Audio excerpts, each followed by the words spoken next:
Heyo, SadWC here, and today I'm doing a video on Transformers Age of the Primes leader Megatronus Prime, aka the Fallen, 12th of the 13 Primes. So here he is in his Cybertronian tank mode, and this thing looks like a killing machine. You see this thing coming down your street and there's no stopping it. He's mostly black, with some purple and silver details, like these spikes. And there's a handful of yellow highlights around it as well. Makes it look like it's burning from the inside. He's got some wheels underneath, which is always a bonus on tanks. But because of where they're placed, being so far in, it makes it kind of wobbly. His turret turns, but because the axis point is so far back, it can look pretty dumb sometimes. It can lift up, but because there aren't any connection points at the front, it splits apart really easily. There's a missile pod on the side. It's attached via a 5mm port for some reason, and there's these two guns on this side. His logo is on top, which you gotta love. And the end of the barrel has a 5mm port. He's also got 4 5mm ports on top of the turret, 2 on top of the front, and 1 on each side. To store his accessories, they clip together and attach to this 5mm port and this little slot on the end. Actually not that bad. He also comes with a few fire effect pieces. The 2 larger ones go on top, and the 2 smaller ones are just supposed to attach to the weapons. But when I deck the tank mode in flames, I like to put them on the front here. I do wish they had a dedicated place to go though. For comparison, here is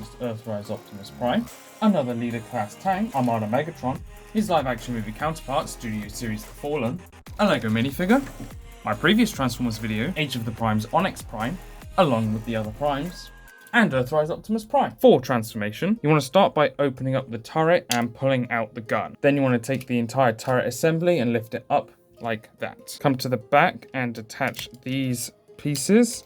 Then these will detach from here, fold down. These will spin around. The treads will open up, feet will flip out, treads will fold back in, and then these will clip to the sides.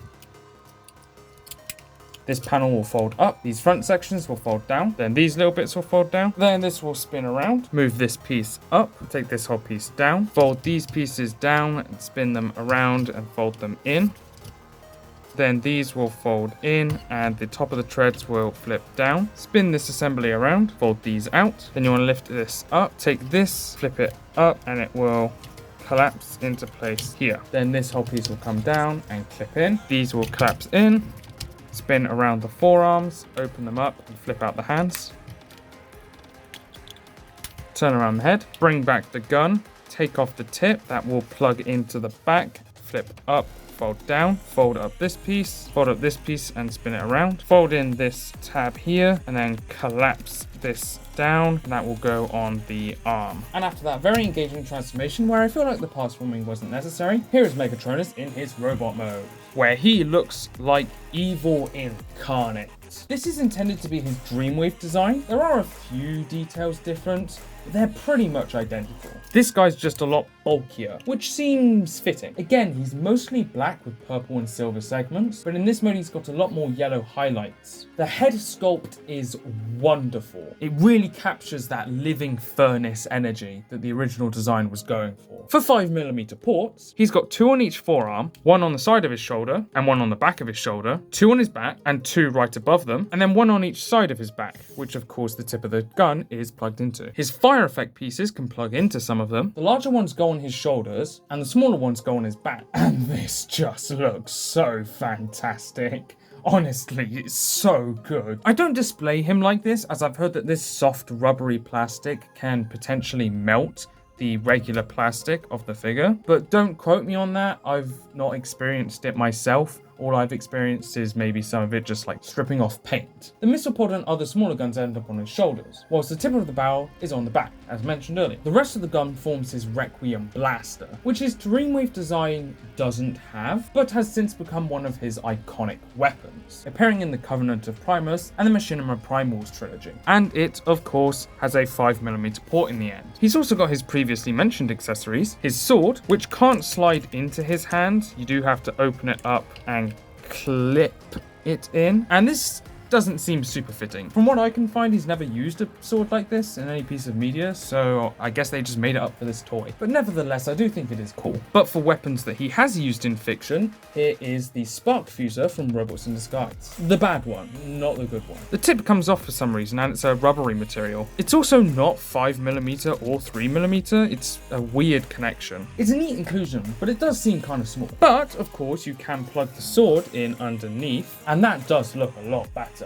much more fitting. Gives off the same vibes as his Baveless weapon. For articulation, he's got a ball joint at the head, arms go all the way around and this far out, and if you pull them out, he's got forward and backwards butterfly, elbow bend, bicep swivel, wrist swivel. It's also on a ball joint, so you get a little bit of extra movement. Opening hands, waist swivel, legs go forward this far and back this far and this far out. Make sure you move the side skirt out the way first, otherwise it will not move and you could end up popping it off. Thigh swivel, above the knee swivel, knee bend, up and down at the foot, and an ankle pivot. He's got some seriously good articulation, and he's very fun to pose. For comparison, here is Earthrise Optimus Prime, another leader tank, Armada Megatron, his live action movie counterpart, Studio Series The Fallen, a LEGO minifigure, my previous Transformers video, Age of the Primes Onyx Prime, along with the other primes, and Earthrise Optimus Prime. This guy is big and dense, though yet again I would have preferred if he was a little bit taller,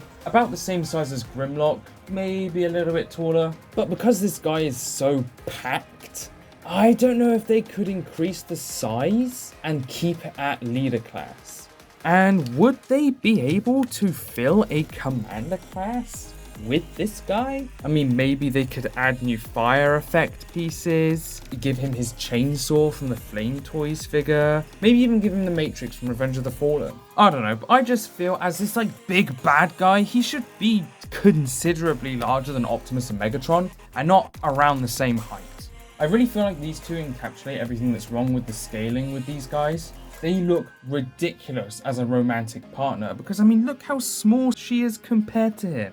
Ultimately, this guy is just phenomenal. A fantastic figure that I would recommend to any Transformers fan. But what do other people think? Cool toy, insanely good for an 86 Megatron pre-tool, pretty solid Siege Megatron retool. That's a weird looking Optimus Prime figure. His included fire effects are pretty cool. Age of the Prime's Heatwave, Devastation Deluxe Optimus, Earthrise RC, 86 Devastator, Age of the Prime Superion, and Kingdom Scorponok mold are all better. He looks really good. I personally enjoy how he comes with flame effects and has orange paint to represent caged fire. I'm a bit of a hater of modern Hasbro stuff on average, but I honestly really like the take on this guy's design quite a lot. And he's the only Prime I've genuinely considered buying. The flame effect parts really bring the figure together, and I wouldn't have expected Hasbro to include them honestly.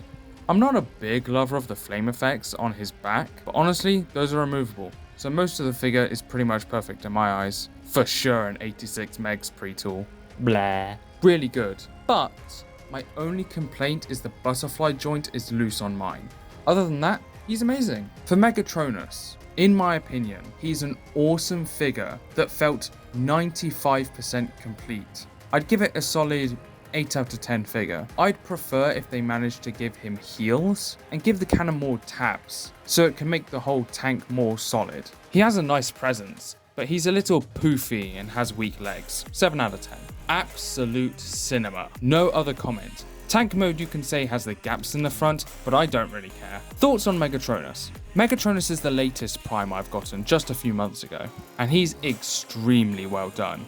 Very articulate, which means you can get him into many different poses, which is really cool, especially for a leader class figure, where they're big and bulky so you don't expect much dynamic poses, but Megatronus is incredible. Both his ult mode and robot mode work really well and look great. One complaint I have about him is about Megatronus' ult mode. His turret, the Requiem Blaster, is attached to his arm, which is good and all, but the thing is, it's only attached by the arms, and there's nothing keeping all three pieces, gun and the two arms, together so that they could move together. So during posing and whatnot, you constantly have to realign them, which can get annoying. And my last complaint would be paint. He has great paint apps, but as always, it could definitely use more paint, specifically more orange flame-like colours to amplify his constantly on fire look.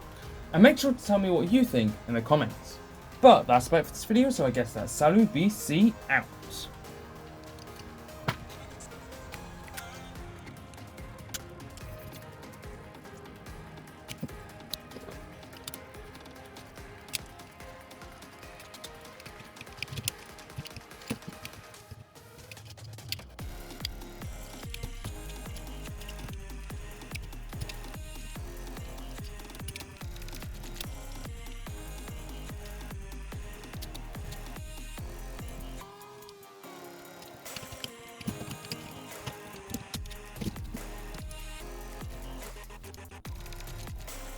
Next time is the 13th and last of the primes.